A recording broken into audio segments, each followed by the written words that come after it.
আমার ঘরে ভাই অনলি 4 মাসের আমার ভাতিজি ছিল ভাই।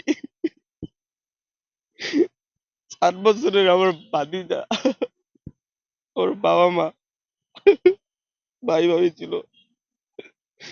আজকে তারা সবাই বের না হইলে আজকে মরে যেত, আজকে শুধু আমি একাই থাকতাম। তা হাসিনা বিদেশ থেকে এসে আগুন ধরাই দেয় নাই, জিনপুরিতে এসে আগুন ধরাই দেয় নাই ভাই, মানুষই আগুন দিচ্ছে ভাই। আমি ঢাকাতে ছিলাম,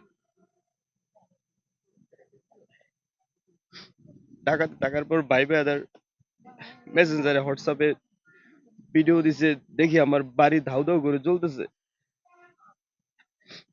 দেখেন জ্বলতে জ্বলতে বাড়িটাই নাই।